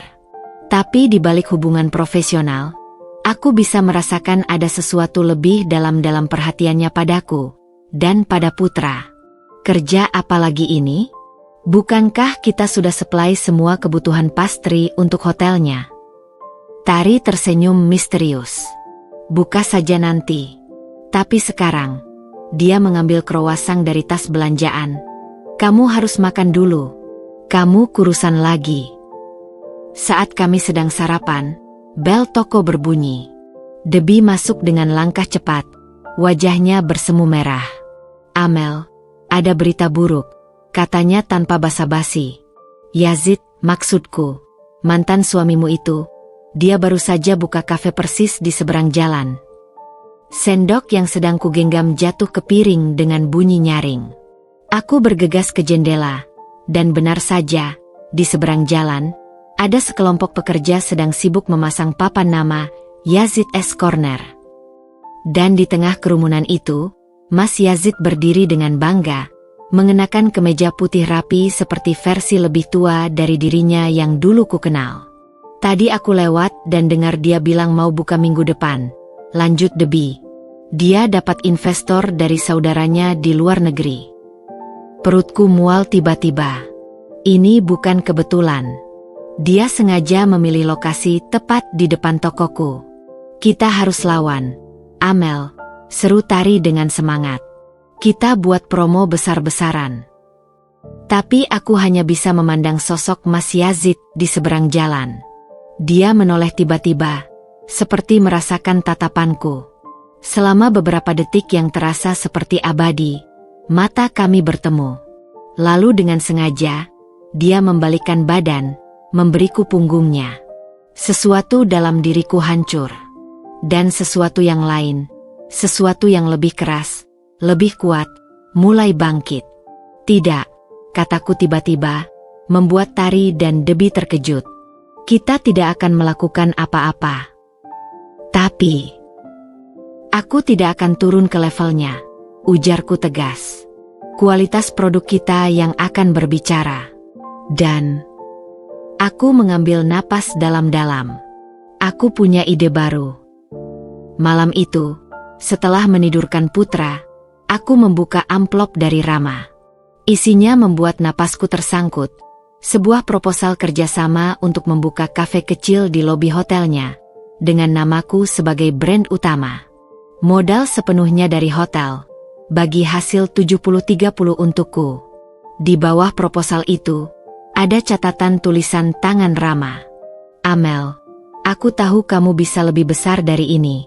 Ayo bicara besok. Jam 10. Jangan bawa kerjaan, bawa putra saja. Aku janji ada surprise untuknya. Jantungku berdebar aneh. Ini bukan sekadar tawaran bisnis. Ini adalah pengakuan atas usahaku, kepercayaan pada kemampuanku, dan mungkin sesuatu yang lebih personal. Keesokan harinya, dengan putra yang sudah berdandan rapi dalam baju biru kecil, kami pergi ke Hotel Rama. Dia menyambut kami di lobi dengan senyum lebar. Pria tinggi dengan mata hangat yang selalu punya cara membuat putra tertawa. Rama, tentang proposalmu. Dulu, potongnya lembut. Waktu kita pertama ketemu di acara tari, aku langsung tahu kamu spesial. Bukan cuma karena kue enak yang kamu bawa, tapi karena caramu bicara tentang mimpi-mimpimu. Dia mengarahkan kami ke sebuah ruangan kecil di belakang lobi. Dan sekarang, lihatlah dirimu. Bertahan dari semua badai, tetap berdiri tegak. Dia membuka pintu, dan aku terkesima. Sebuah ruangan indah dengan dinding kaca, peralatan dapur profesional, dan sebuah papan kecil bertuliskan, Amel's Patisserie, coming soon. Untukmu, kata Rama sederhana. Kamu yang akan atur semuanya. Menu, dekor, segalanya. Aku cuma sediakan tempat. Air mataku mengalir deras. Ini lebih dari yang pernah kubayangkan. Putra yang merasakan emosiku, mulai merengek dan mengulurkan tangan kecilnya ke arah Rama, yang dengan sigap menggendongnya. Tenang, nak, bisik Rama ke telinga Putra. Mamamu ini pejuang. Dia nggak akan menyerah hanya karena ada orang usil buka kafe di seberang jalan. Di saat itulah, sesuatu dalam hatiku tersentuh. Rama tidak hanya memberiku peluang bisnis, dia memberiku kepercayaan diri yang selama ini kurasakan goyah sejak Mas Yazid muncul kembali. Kenapa? Kenapa kamu melakukan semua ini untukku? Tanyaku pelan. Rama menatapku lama, lalu menatap Putra di gendongannya. Karena kamu dan Putra pantas dapat yang terbaik. Dan dia tersenyum kecil. Aku ingin jadi bagian dari perjalanan kalian, jika kamu mengizinkannya. Pulang dari hotel itu, langkahku terasa lebih ringan. Mimpi besarku, sebuah kafe dengan namaku sendiri, akan segera menjadi kenyataan. Dan Mas Yazid dengan kafe seberangnya, biarlah itu menjadi motivasiku. Aku akan buktikan padanya bahwa yang namanya kesuksesan sejati tidak dibangun di atas penderitaan orang lain. Dan untuk pertama kalinya dalam waktu lama, aku mulai percaya lagi pada cinta. Bukan cinta yang menghancurkan seperti dulu, tapi cinta yang membangun, yang menyembuhkan, yang memberi kekuatan. Seperti senyum Rama tadi. Seperti tawa Putra yang polos. Seperti harapan baru yang bersemi di antara puing-puing masa lalu. Pagi itu, langit kelabu menggantung rendah di atas kota, seolah mencerminkan kegelisahan yang menggerogoti hatiku. Sejak semalam, aku tidak bisa tidur. Pikiranku dipenuhi oleh dokumen gugatan hak asuh yang terus menghantuiku. Di meja makan kecil di dapur, sisa kopiku sudah dingin. Sementara jari-jariku tak henti mengetuk-ngetuk permukaan kayu yang sudah usang. Putra yang biasanya ceria di pagi hari ini rewel tak biasa. Dia terus merengek dan menangis, seakan merasakan kecemasanku. Aku menggendongnya erat, berusaha menghibur dengan nyanyian-nyanyian lembut yang justru membuat suaraku tercekat oleh emosi. "SHH, sayang, Mama di sini," bisikku, mencium keningnya yang hangat. Bel toko berbunyi, membuatku terkejut. Jam baru menunjukkan pukul 7 pagi, terlalu awal untuk pelanggan. Tutup saja hari ini, gumamku pada diri sendiri, bergegas ke pintu depan dengan Putra masih dalam gendongan. Tapi yang berdiri di balik pintu bukanlah pelanggan. Mas Yazid. Dia tampak jauh lebih tua dari terakhir kali kami bertemu. Matanya yang dulu selalu bersinar kini dikelilingi lingkaran hitam, kerutan di dahinya lebih dalam, dan rambutnya yang dulu selalu rapi sekarang terlihat kusut. Bau alkohol yang samar menyertai kehadirannya, meski jam masih sangat pagi. "Amel," suaranya serak. Aku perlu bicara." Tubuhku kaku. Instingku menyuruhku untuk langsung menutup pintu. Tapi sesuatu dalam tatapannya yang putus asa membuatku ragu. "Kami tidak punya apa-apa lagi untuk dibicarakan, Yazid. Apalagi setelah gugatan hak asuh yang kamu ajukan." Dia menggeleng keras, wajahnya berkerut. "Bukan aku yang mengajukan itu, Amel. Itu keluarga besarku. Mereka tidak terima keturunan Yazid besar di luar pengawasan keluarga." Aku tertawa getir. "Jadi sekarang setelah kamu bangkrut dan Debbie pergi, keluarga besarmu baru ingat Putra?" Mas Yazid menunduk. Di sinar pagi yang suram, untuk pertama kalinya aku melihat kerapuhan dalam posturnya yang dulu selalu tegap. Aku salah, Amel. Salah besar. Suaranya pecah. Aku terbuai gaya hidup mewah, terlena pujian Debbie, sampai lupa apa yang benar-benar penting. Putra dalam gendonganku tiba-tiba mengeluarkan suara riang dan menggapai-gapai ke arah Mas Yazid. Pak, Pak. Dadaiku sesak. Ini pertama kalinya Putra memanggil seperti itu. Mas Yazid terisak. Tangannya yang gemetar menggapai ke arah Putra. Tapi aku mundur selangkah. Tidak, Yazid. Kamu tidak bisa muncul sesukamu dan berharap segalanya baik-baik saja. Kamu tahu berapa kali Putra sakit dan aku harus jaga semalam suntuk sendirian? Kamu tahu berapa kali aku harus pura-pura tersenyum saat dia bertanya di mana ayahnya? Air matanya mengalir deras sekarang. Aku tahu, Amel. Aku tahu aku sampah. Tapi tolong, beri aku kesempatan untuk memperbaiki. Aku sudah berhenti minum. Aku kerja serabutan untuk hidup. Aku bahkan sudah mulai terapi. Dia mengeluarkan sebuah map dari tasnya. Ini surat pencabutan gugatan. Aku sudah tanda tangan. Keluargaku marah besar. Tapi aku tidak peduli lagi. Aku mengambil map itu dengan hati-hati, membukanya sebentar untuk memastikan isinya. Benar adanya, dokumen resmi pencabutan gugatan hak asuh, sudah ditandatangani dan distempel notaris. Kenapa sekarang? Tanyaku pelan. Setelah sekian lama. Dia menatap Putra lama, lalu menatapku. Aku lihat kamu dan Rama di hotel kemarin. Aku terkejut. Kamu mengikutiku. Tidak sengaja. Aku sedang survei lokasi kafe, lalu melihat kalian masuk. Dia menarik napas dalam. Aku melihat bagaimana Rama memandangmu, bagaimana dia menggendong Putra. Suaranya tercekat. Itu seharusnya aku, Amel. Aku yang seharusnya ada untuk kalian. Angin pagi berhembus kencang, membawa hawa dingin yang membuatku menggigil. Di seberang jalan, pekerja-pekerja masih sibuk mempersiapkan kafe Mas Yazid yang akan buka minggu depan. Kamu punya kafe baru, Yazid. Fokuslah pada itu. Dia menggeleng. Itu bukan untukku, Amel. Itu untuk bayar utang pada keluargaku.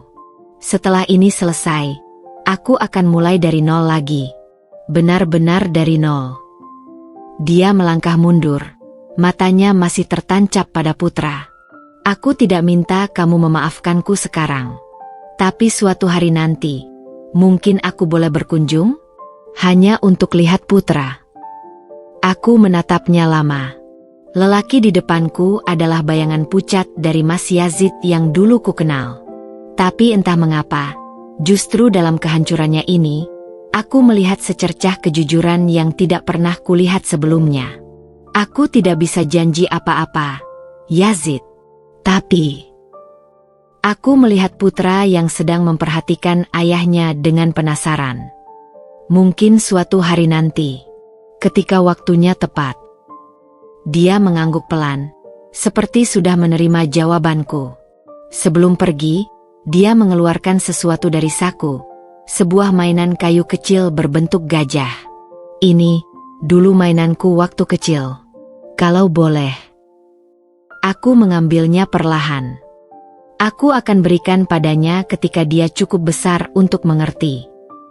Senyum kecil muncul di wajah Mas Yazid. Itu senyum yang dulu membuatku jatuh cinta. Jujur, polos, tanpa pretensi. Terima kasih, Amel, bisiknya sebelum berbalik dan berjalan pergi.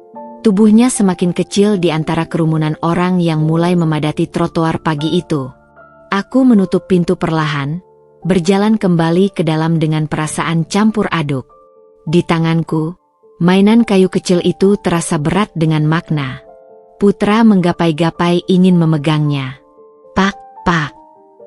Ya, sayang, bisikku sambil mengecup keningnya. Itu dari ayahmu. Dan untuk pertama kalinya sejak lama, aku menyebut Mas Yazid sebagai ayah di hadapan putra.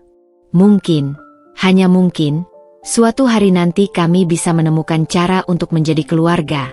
Tidak seperti dulu, tapi dalam bentuk baru yang lebih sehat, lebih jujur. Tapi untuk sekarang, aku punya hidup yang harus dijalani, bisnis yang harus dikembangkan, dan seorang pria baik seperti Rama yang menungguku untuk membuka babak baru.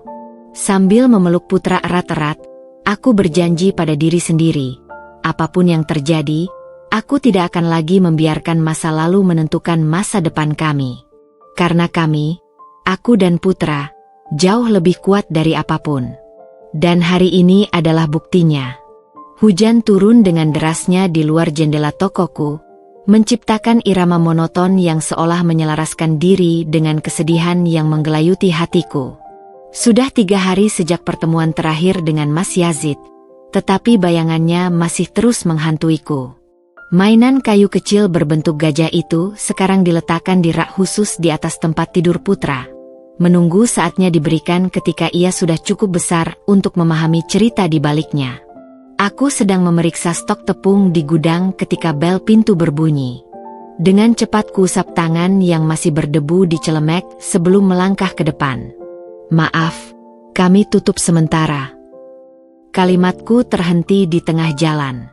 Yang berdiri di depan pintu bukanlah pelanggan, melainkan seorang perempuan parubaya dengan payung hitam besar. Wajahnya terlihat familiar, meski aku tak bisa segera mengenalinya. Bu Amel, suaranya lembut namun berwibawa. Aku mengangguk pelan, sambil mengamati pakaiannya yang sederhana namun rapi, serta tas tangan berkualitas yang digenggamnya erat. Saya Ibu Hani, bibi dari Yazid. Tubuhku langsung menegang. Naluriku menyuruhku untuk segera menutup pintu, tapi sesuatu dalam tatapan matanya yang jernih membuatku ragu. Ada yang bisa saya bantu, Bu? Tanyaku, berusaha menjaga suara tetap netral. Perempuan itu menghela napas panjang. Bolehkah kita berbicara sebentar? Saya datang sebagai pribadi, bukan mewakili keluarga Yazid. Setelah beberapa detik pertimbangan, aku mempersilakannya masuk. Ruang tokoku yang biasanya terasa hangat dan ramai, sekarang terasa sunyi dan dingin di antara hujan yang terus mengguyur. Ibu Hani duduk di salah satu kursi kayu dekat jendela. Matanya tak lepas dari foto-foto putra yang kupajang di dinding. Dia mirip sekali dengan Yazid kecil, ujarnya tiba-tiba, suaranya bergetar halus. Terutama matanya. Aku tak segera menjawab, sibuk menyiapkan teh hangat untuk kami berdua. Tanganku gemetar sedikit saat menuangkan air ke dalam cangkir. Saya datang untuk meminta maaf, Bu Amel, Ibu Hani melanjutkan, menerima cangkir yang kusodorkan. Atas semua yang telah keluarga kami lakukan terhadapmu. Aku tertegun. Ini bukan yang kuharapkan. Kami salah besar. Lanjutnya, matanya berkaca-kaca. Ketika Yazid membawamu pertama kali ke acara keluarga, seharusnya kami menyambutmu dengan tangan terbuka. Tapi kami memandangmu rendah karena latar belakangmu yang sederhana. Hujan di luar semakin deras, suaranya menenggelamkan detak jantungku yang mulai berdegup kencang. Dan ketika Yazid mulai berubah, menjadi materialistis, kami malah mendukungnya. Kami bangga melihatnya bergaul dengan orang-orang kaya, memakai barang mewah. Dia menggeleng pelan. Kami tidak menyadari bahwa kami sedang merusaknya. Aku menarik napas dalam-dalam. Ibu Hani, saya menghargai permintaan maafmu. Tapi apa gunanya sekarang? Setelah segalanya terjadi. Perempuan itu mengeluarkan sebuah amplop dari tasnya. Ini surat pencabutan dukungan keluarga terhadap gugatan hak asuh. Semua anggota keluarga besar sudah menandatangani. Aku mengambil amplop itu dengan hati-hati, seperti khawatir akan terbakar. Yazid yang meyakinkan kami, lanjut Ibu Hani. Dia marah besar ketika tahu kami mengajukan gugatan. Katanya, dia tidak pantas disebut ayah, apalagi mengambil putra darimu. Air mataku mulai menggenang. Ini bukan yang kuharapkan. Aku sudah mempersiapkan diri untuk bertarung di pengadilan, bukan untuk pengampunan. Ada satu hal lagi. Ibu Hani membuka dompetnya dan mengeluarkan sebuah foto lama. Ini Yazid waktu kecil, sekitar umur Putra sekarang. Aku menerima foto itu dengan gemetar. Di sana, terlihat seorang anak kecil bermata besar dengan senyum ceria yang tak bisa disangkal lagi. Itu adalah wajah Putra. Hanya pakaiannya yang berbeda, gaya fotonya yang kuno.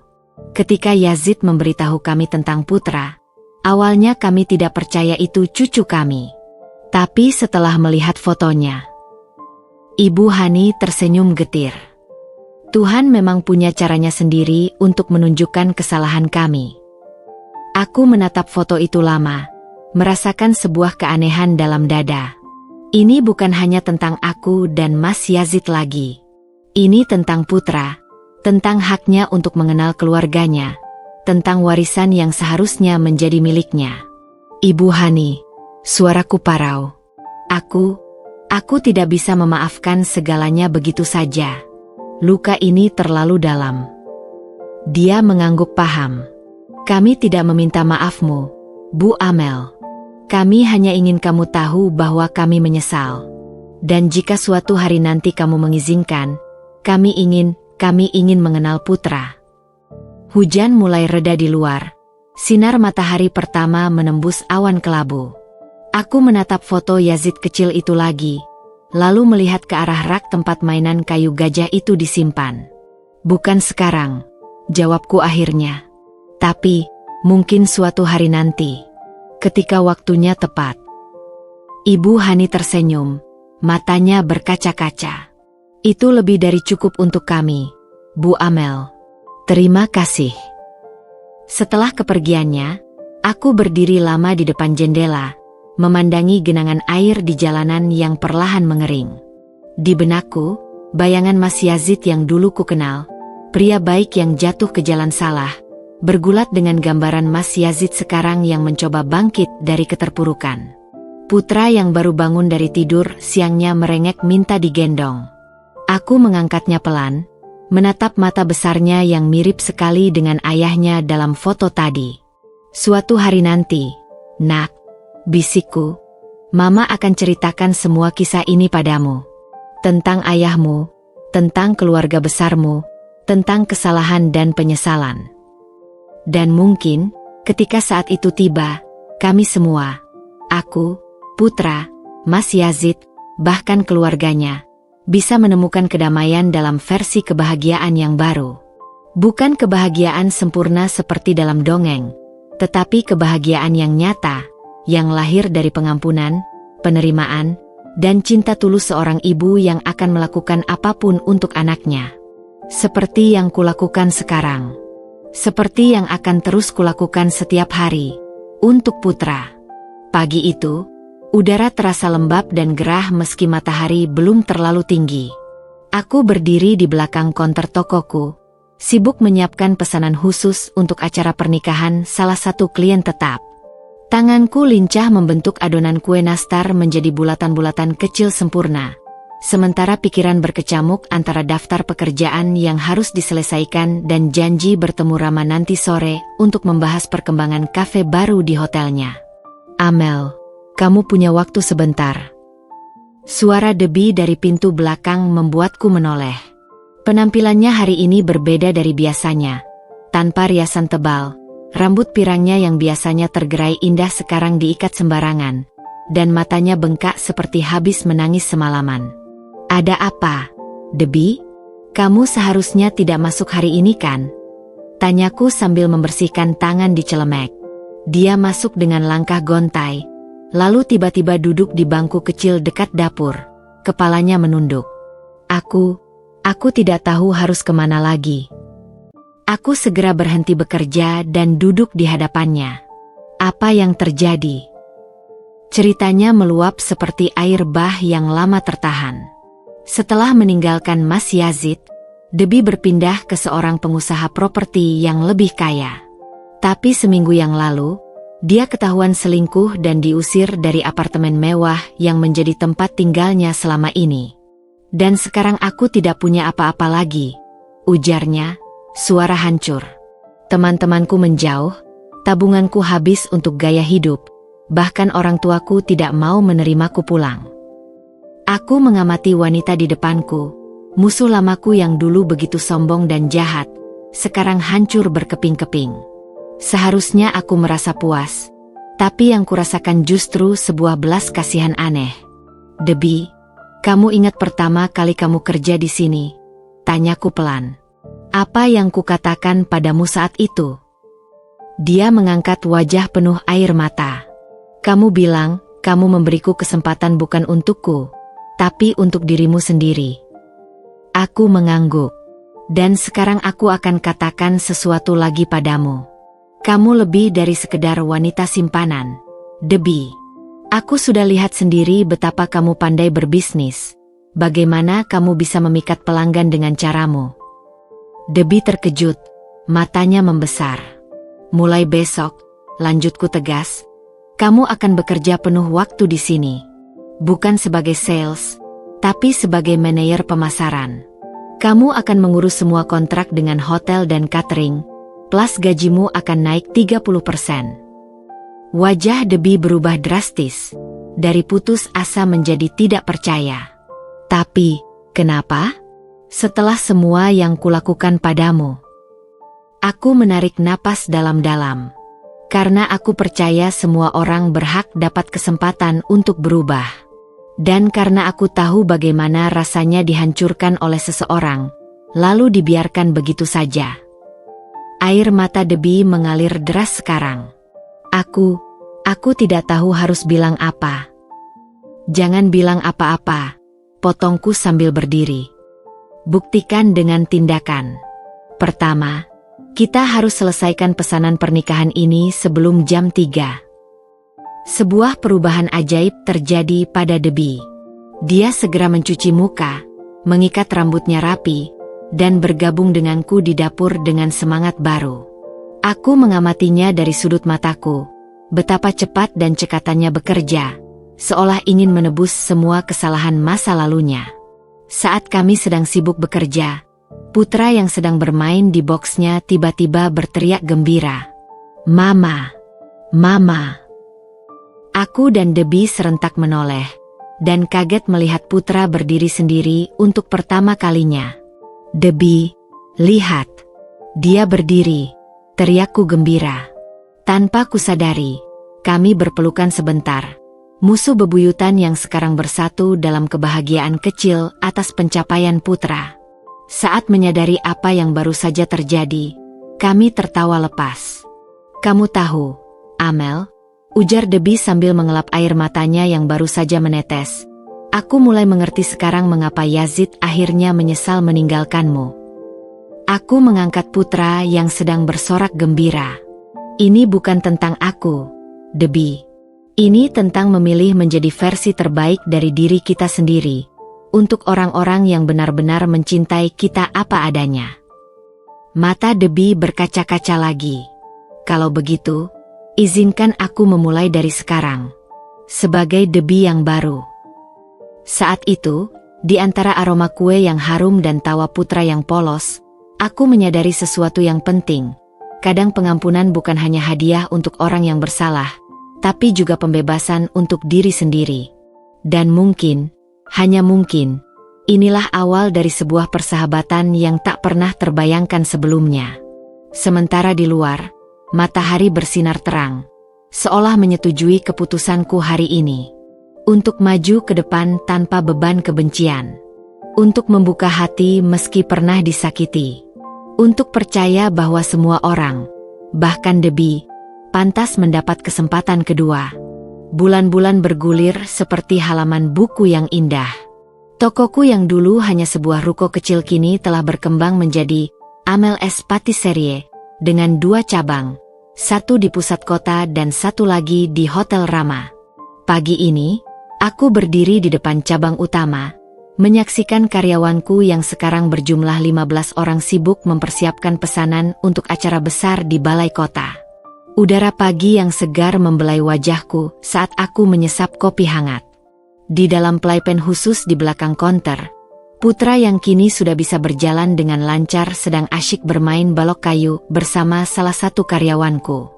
Setiap kali mendengar suaraku, dia akan segera berbalik dan melambai-lambaikan tangan mungilnya dengan riang. "Bu Amel, paket dari Bandung sudah datang," seru Debbie dari dalam toko, wajahnya berseri-seri sambil membawa kardus besar. Aku segera membantunya meletakkan kardus itu di meja belakang. "Ini bahan khusus untuk pesanan dekutur besok, kan?" Debbie mengangguk antusias. "Sudah saya cek semuanya." "Oh, dan tadi pagi ada telepon dari majalah Femina. Mereka mau wawancara tentang kesuksesan bisnis ibu." Mataku membesar. "Femina?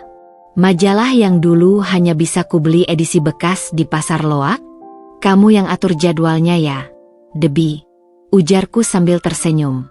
Tak kusangka perempuan yang dulu menjadi musuh besarku ini, kini menjadi tangan kananku yang paling setia. Bel toko berbunyi. Aku berbalik, dan jantungku berdegup kencang. Rama berdiri di pintu dengan setelan jas abu-abu yang membuatnya terlihat semakin tampan. Di tangannya ada sebuah buket bunga matahari yang cerah. "Untuk pemilik toko tercantik di kota ini," katanya sambil menyodorkan bunga itu, matanya berbinar penuh kasih sayang.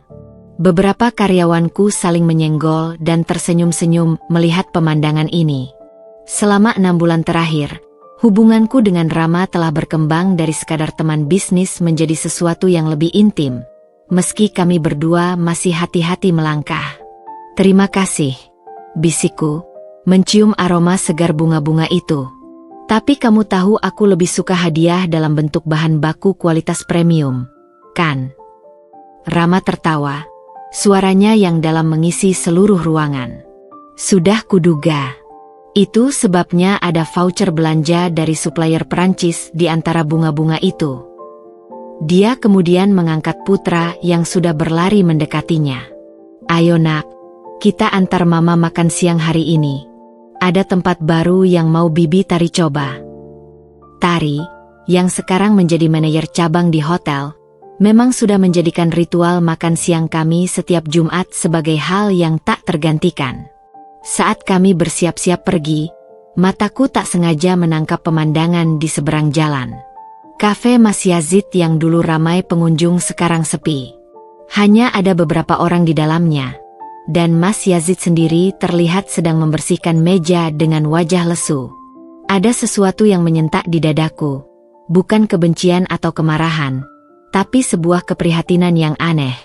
"Tunggu sebentar," bisikku pada Rama sebelum menyeberang jalan. Begitu masuk kafe itu, aroma kopi yang kuat menyambutku. Mas Yazid terkejut melihatku. Tangannya yang sedang membersihkan meja berhenti di udara. "Amel." "Aku cuma mau bilang," ujarku cepat sebelum keberanianku hilang, "bahwa kami punya acara ulang tahun Putra minggu depan. Jam 3, di Taman Kota. Jika kamu ingin datang." Wajah Mas Yazid berubah drastis, dari lesu menjadi berseri-seri. "Benarkah? Aku boleh datang." "Putra berhak mengenal ayahnya," jawabku pelan. "Tapi dengan syarat, tidak ada drama, tidak ada air mata, hanya kebahagiaan untuknya di hari spesialnya." Dia mengangguk cepat, matanya berkaca-kaca. "Aku janji, Amel." Terima kasih banyak." Saat kembali ke seberang jalan, Rama menungguku dengan senyum pengertian.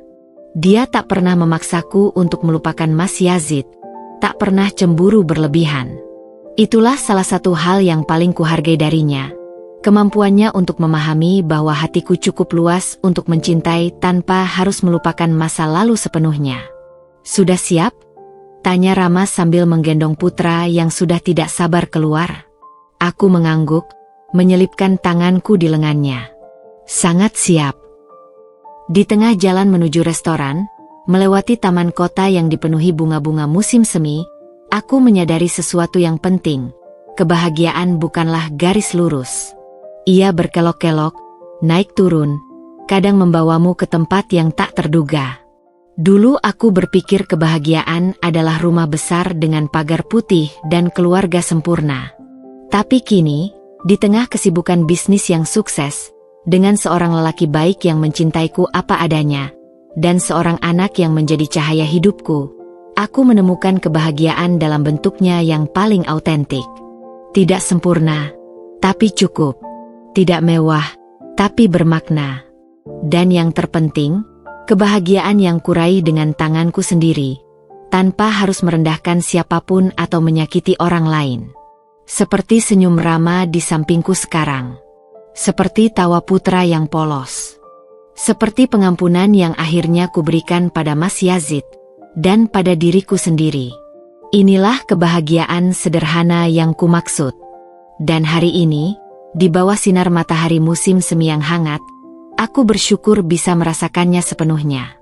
Taman kota tampak lebih hidup dari biasanya hari itu. Balon-balon warna-warni menghiasi setiap sudut, meja panjang penuh dengan kue-kue buatanku, dan suara tawa anak-anak mengisi udara.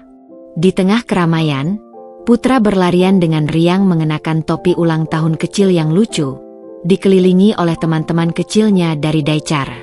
Aku berdiri di dekat meja kue, mengatur letak lilin angka 1 yang akan diletakkan di atas kue spesial ulang tahun Putra. Tanganku sedikit gemetar. Hari ini bukan hanya hari istimewa untuk Putra, tapi juga untukku. Untuk pertama kalinya setelah sekian lama, Mas Yazid akan hadir dalam kehidupan kami lagi. Semua sudah siap. Rama muncul dari belakangku, tangannya dengan santai merangkul pundakku. Dia memakai kemeja biru muda yang membuat matanya terlihat lebih cerah dari biasanya. Sepertinya iya, jawabku, berusaha tersenyum meski jantung berdegup kencang. Rama memandangku dengan penuh pengertian. Kamu tidak harus melakukan ini jika belum siap, Amel. Aku menggeleng. Ini untuk Putra. Dia berhak mengenal ayah kandungnya, dalam batas yang wajar.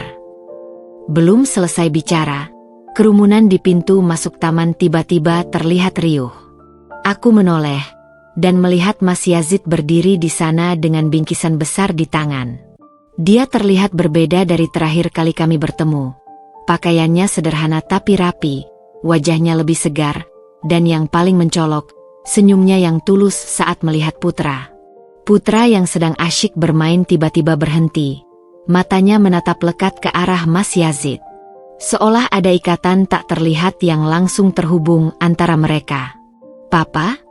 Gumam Putra polos, membuat semua orang tertegun. Mas Yazid berjalan mendekat dengan langkah pelan, air mata mengalir di pipinya. Dia berlutut sehingga sejajar dengan Putra. Iya, nak, ayah di sini. Aku menahan napas saat menyaksikan Putra tanpa ragu melangkah mendekat dan memeluk leher Mas Yazid. Adegan itu seperti menghapus semua luka di hatiku selama ini. Rama meremas lembut tanganku.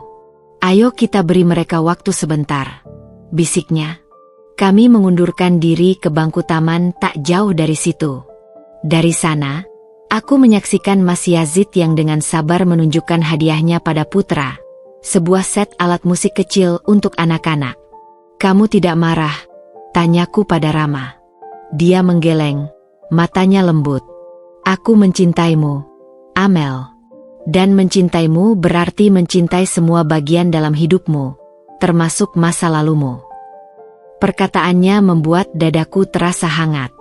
Selama ini, Rama tak pernah memaksaku untuk memilih antara dia atau Mas Yazid. Dia mengerti bahwa dalam hatiku yang kompleks ini, ada ruang untuk menghargai sejarah yang telah membentuk diriku. Setelah beberapa saat, Mas Yazid mendekati kami sambil menggendong Putra yang sedang asyik memainkan alat musik barunya. Amel, ujarnya dengan suara serius. Boleh kita bicara sebentar? Aku mengangguk, dan Rama dengan sigap mengambil alih gendongan Putra. Aku akan antar dia ke meja kue, katanya sebelum pergi. Mas Yazid dan aku duduk di bangku taman yang agak terpisah. Suasana hening beberapa saat sebelum dia akhirnya memecah kebisuan. Aku sudah mengikuti perkembanganmu, Amel. Bisnismu yang sukses, artikel di majalah, kamu luar biasa. Suaranya tulus, tanpa sedikit pun rasa iri. Terima kasih. Kabarmu sendiri bagaimana? Dia menghela napas. Kafe di seberang tutup minggu depan. Tapi aku tidak sedih, justru lega. Aku akan mulai dari nol. Kerja di kafe teman dulu sambil nabung. Aku juga masih terus ikut terapi. Aku memandanginya. Pria yang dulu meremukkan hatiku ini sekarang seperti versi yang lebih baik dari dirinya sendiri. Dan Debbie? Kami berteman sekarang, jawabku sambil tersenyum. Dia manajer pemasaranku yang handal. Mas Yazid mengangguk, lalu tiba-tiba mengambil sesuatu dari saku. Sebuah surat. Ini untukmu.